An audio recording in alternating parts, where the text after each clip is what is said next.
Everyone, thank you so much ಈ ವಿಡಿಯೋನ select ಮಾಡಿ ನೀವು ನೋಡ್ತಾ ಇರೋದಕ್ಕೆ.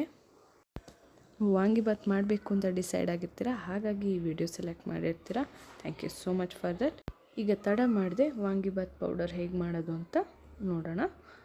ಮೊದಲಿಗೆ ಒಂದು 15ರಿಂದ 20 ಬ್ಯಾಡಗಿ ಮೆಣಸಿನ್ಕಾಯಿ ಮತ್ತು ಒಂದು 10 ಗುಂಟೂರು ಮೆಣಸಿನ್ಕಾಯಿನ ಒಂದು ಬಾಣಲೆಯಲ್ಲಿ ಒಂದು ಸ್ವಲ್ಪ ಎಣ್ಣೆ ಹಾಕ್ಕೊಂಡು ಚೆನ್ನಾಗಿ ಹುರ್ಕೋಬೇಕು. ಎಣ್ಣೆ ಜಾಸ್ತಿ ಹಾಕಬಾರ್ದು.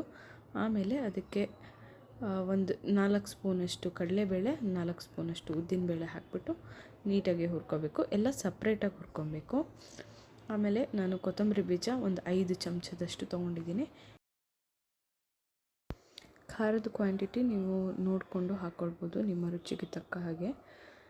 ಇದನ್ನು ನಾನು ಒಟ್ಟು ಒಂದು ಪ್ಲೇಟಿಗೆ ಹಾಕ್ಕೊತಾ ಇದ್ದೀನಿ, ಎಲ್ಲ ಸಪ್ರೇಟಾಗಿ ಹುರ್ಕೊಂಡು. ಈಗ ಒಂದು ಸ್ವಲ್ಪ ಲವಂಗ, ಒಂದು ಸಣ್ಣ ಚಕ್ಕೆ ಇಷ್ಟೂ ಇದನ್ನು ಸಪ್ರೇಟಾಗಿ ಹುರ್ಕೊಂಡು ಅದೇ ತಟ್ಟೆಯಲ್ಲಿ ಇಟ್ಕೊಳ್ಳೋಣ. ನಂತರ ಒಲೆನ ಆಫ್ ಮಾಡ್ಕೊಂಬಿಟ್ಟು ಆ ಬಾಣಲಿಲಿರೋ ಬಿಸಿಯಲ್ಲಷ್ಟೇ ನಾನು ಕೊಬ್ಬರಿನ ಮತ್ತು ಎಳ್ಳನ್ನು ಹುರ್ಕೊತಾ ಇದ್ದೀನಿ ಸಪ್ರೇಟಾಗಿ. ಈಗ ಹುರಿದಿರೋ ಅಷ್ಟು ಇಂಗ್ರೀಡಿಯೆಂಟ್ಸ್ನ ನಾನು ಒಂದು ಮಿಕ್ಸಿ ಜಾರಲ್ಲಿ ಹಾಕ್ಕೊಂಡು ನೈಸ್ ಪೌಡರ್ ಮಾಡ್ಕೊತಾ ಇದ್ದೀನಿ.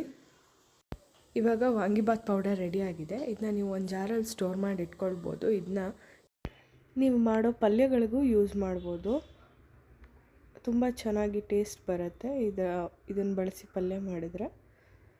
ಸೊ ಇವಾಗ ವಾಂಗಿಬಾತ್ ಪೌಡರ್ ರೆಡಿಯಾಗಿದೆ. ನೀವು ಮನೇಲಿ ಮಾಡಿ ಹೇಗೆ ಬಂತು ಅಂತ ತಿಳಿಸಿ. Thank you.